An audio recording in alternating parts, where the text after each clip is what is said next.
नमस्कार, आपण पाहताय झी 24 तास. मी कमलेश सुतार, एडिटर्स पंचच्या आमच्या विशेष सदरामध्ये आपल्या सगळ्यांचं पुन्हा एकदा स्वागत आहे. आज जो मुद्दा आपण विश्लेषणासाठी घेतला आहे तो आहे मनसेच्या मराठी बाण्याचा. महाराष्ट्र नवनिर्माण सेनेचे अध्यक्ष राज ठाकरे यांनी आपल्या पाडव्या मेळाव्यामध्ये आपल्या पक्षाच्या कार्यकर्त्यांना आवाहन केलं की मराठीचा मुद्दा पुन्हा लावून धरा. शासकीय आस्थापनांमध्ये, सरकारी बँकांमध्ये आणि इतर ठिकाणी जिथे जिथे मराठीचा अवमान केला जातो, जिथे जिथे मराठी बोलली जात नाही, अशी ठिकाणं चेक करा.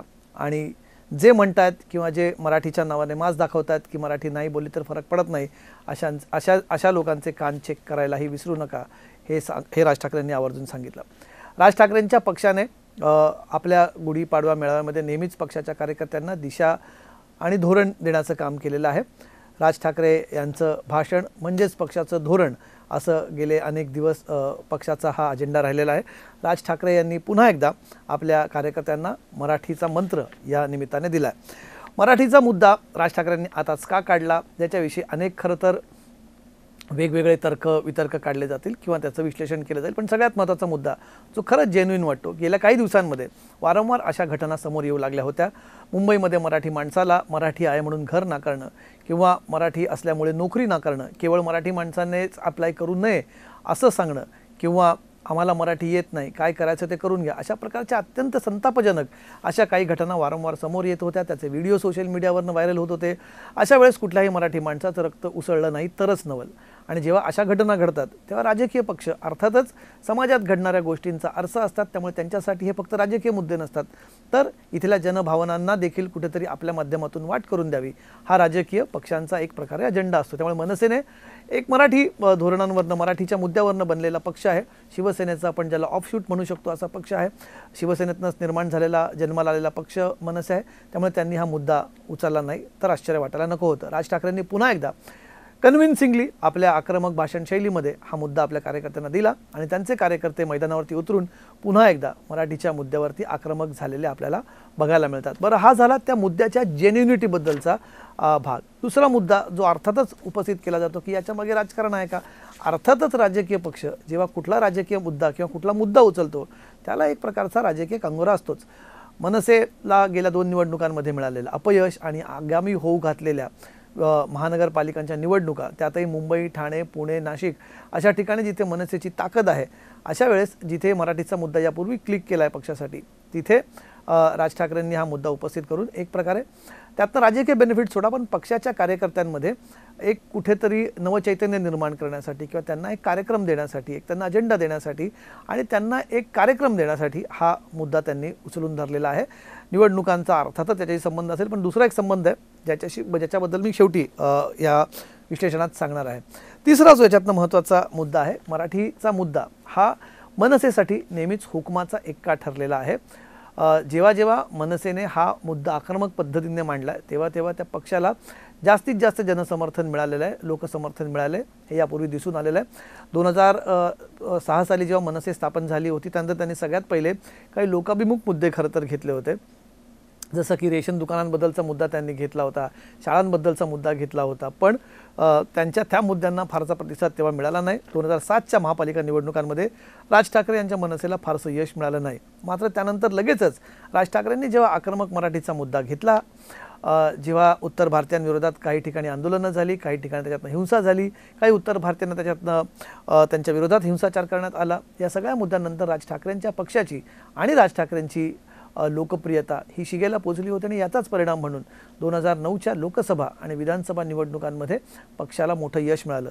लोकसभेमध्ये सीट जरी आलं नाही तरी विधानसभेमध्ये मात्र 13 आमदार राज ठाकरेंच्या पक्षाचे निवडून गेले होते. त्यामुळे मराठीचा मुद्दा हा राज ठाकरेंसाठी तुरुप का एक्का किंवा हुकमाचा एक्का आहे असं म्हटल्यास वावगं ठरणार नाही. त्यामुळे हा मुद्दा पुन्हा एकदा राज ठाकरे काढतायत. मधल्या काळामध्ये त्यांनी त्यांच्या पक्षाचा हिंदुत्वाचा अजेंडा थोडासा मराठीपेक्षा थोडासा वर गेला होता, पण आता मात्र राज ठाकरेंनी त्या मुद्द्याला पुन्हा एकदा उचलून धरलं आहे आणि त्यांना कदाचित तेवढ्याच यशाची अपेक्षा ही या मुद्द्यामुळे असणार आहे. दुसरीकडे जसं मी मगाशी म्हटलं की जो पुढचा आणि चौथा मुद्दा मला इथे महत्त्वाचा वाटतो तो म्हणजे राज ठाकरेंचा पक्ष जेव्हा स्थापन झाला होता तेव्हा पक्षाची एक सर्वसमावेशक अशी भूमिका होती. अगदी पक्षाचा झेंडा बघितला आणि मधल्या काळात ज्या प्रकारचे बदल राज ठाकरेंनी केले त्यामुळे त्यांची भूमिका, झेंडा आणि अजेंडा दोन्ही बदलले आहेत का अशी चर्चा सुरू होती. राज ठाकरेंच्या अजेंडावरती हिंदुत्व हे प्रायोरिटीवरती आलं होतं. पण आता म्हणजे जसं गेल्या पाडव्याच्या सभांमध्ये राज ठाकरेंनी एकदा मशिदीवरच्या भोंग्यांचा मुद्दा अत्यंत आक्रमकपणे घेतला होता, त्यानंतर माहीमच्या एका दर्गेच्या अतिक्रमणाचा विषय त्यांनी घेतला होता. हे सगळे मुद्दे त्यांनी मांडायचा प्रयत्न, पण हिंदुत्वाच्या मुद्द्यावर मात्र त्यांना फारसं यश तिथे मिळताना दिसलं नाही. त्यामुळे पुन्हा एकदा त्या सर्वसमावेशक अजेंड्याकडेच राज ठाकरे जाताना दिसले. याचं दुसरं उदाहरण म्हणजे राज ठाकरेंनी औरंगजेबाच्या कबरीबाबत घेतलेली भूमिका ही देखील सध्याच्या स्ट्रॉंग राईट विंग पॉलिटिक्सच्या थोडीशी विरोधात जाणारी किंवा त्यांच्यापेक्षा वेगळी अशी भूमिका राज ठाकरेंनी इथे घेतली होती. तिसरीकडे राज ठाकरेंनी याच सभेमध्ये पुन्हा एकदा प्रबोधनकारांचा वारसा सांगत प्रबोधनकाराच्या पुस्तकाचा दाखला देखील इथे दिला आणि ज्या प्रकारे मधल्या काळामध्ये उद्धव ठाकरे हे आपल्या आजोबांचं राजकारण आणताना दिसले, तसंच राज ठाकरे पुन्हा एकदा, खरं तर सगळ्यात पहिल्यांदा हे राजकारण मनसेच्या माध्यमातून राज ठाकरेंनीच आणलं होतं. त्यांच्या स्टेजवरती सावित्रीबाई फुले, डॉक्टर बाबासाहेब आंबेडकर आणि प्रबोधनकार ठाकरेंचे फोटो आपल्याला बघायला मिळाले होते. पण आता राज ठाकरे पुन्हा एकदा त्या अजेंड्याकडे जात असताना एक सर्वसमावेशक भूमिका घेताना दिसत आहेत.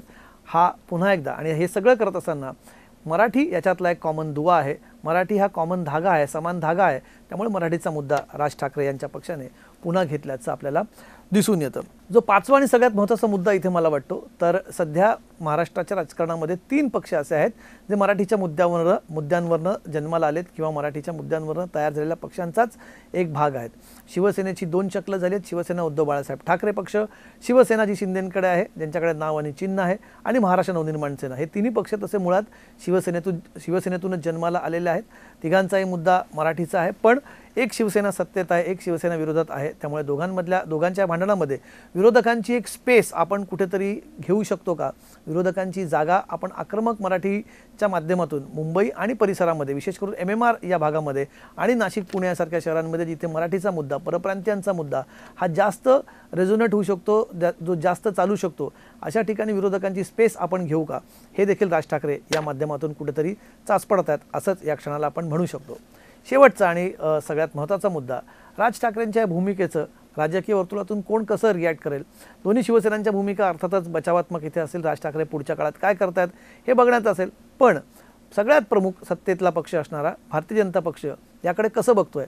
मला असं वाटतं की भारतीय जनता पक्ष या त्यांच्या भूमिकेमुळे कदाचित थोडासा सुखावलाच असेल, कारण मराठीवरच्या मुद्द्यांवरनं जर निवडणुका झाल्या आणि 3 पक्ष मराठीच्या मतांचे वाटेकरी असतील, ज्याच्यामध्ये शिवसेना उद्धव बाळासाहेब ठाकरेंची, शिवसेना शिंदेंची आणि राज ठाकरेंची महाराष्ट्र नवनिर्माण सेना, या तिघांमध्ये जर मराठी मतांचं विभाजन झालं तर आगामी महानगरपालिकांच्या निवडणुका या भारतीय जनता पक्षासाठी सोप्या ठरू शकतात. मुंबईतला घसरत चाललेला मराठी टक्का आणि मुंबईत वाढत चाललेला इतर भाषिकांचा मतदानाचा टक्का हा बघता मराठी मतं विभाजित असणं हे कदाचित भारतीय जनता पक्षाच्या पथ्यावरती पडू शकतं. त्यामुळे राज ठाकरेंची बदललेली भूमिका किंवा राज ठाकरेंची मराठीबाबतची नवीन आक्रमक भूमिका याबाबत भारतीय जनता पक्ष नक्कीच सुखावू शकतो किंवा सुखावलाय असेल. पण राज ठाकरे यांची जेव्हा भूमिका मांडली जाते आणि जेव्हा त्यांच्या भूमिकेला प्रतिसाद मिळतो, त्यांच्या पक्षाला कसं यश मिळतं हे आपण भूतकाळात बघितलेलं आहे. त्यामुळे जरी भाजपा सुखावलं असलं, पण राज ठाकरेंचा कदाचित हा जर फटाका वाजला तर त्याचा कदाचित जो होणारा आवाज असेल त्याच्या कांठळ्या नक्कीच फक्त या शिवसेनेंना किंवा मराठीच्या मुद्द्यावर काम करणाऱ्या पक्षांनाच नाही, तर भारतीय जनता पक्षासारख्या मोठ्या पक्षाला देखील पडू शकतात. पण अर्थात ती वेळ परत येऊ शकते का, हे राज ठाकरेंचे कार्यकर्ते हा त्यांचा अजेंडा कसा राबवतात यावरच अवलंबून असेल. तुर्तास आज आपण येथेच थांबूया एडिटर्स पंचमध्ये. उद्या पुन्हा भेटूया नवीन मुद्दा घेऊन, नवीन विश्लेषण करण्यासाठी. तुम्ही बघत राहा झी 24 तास.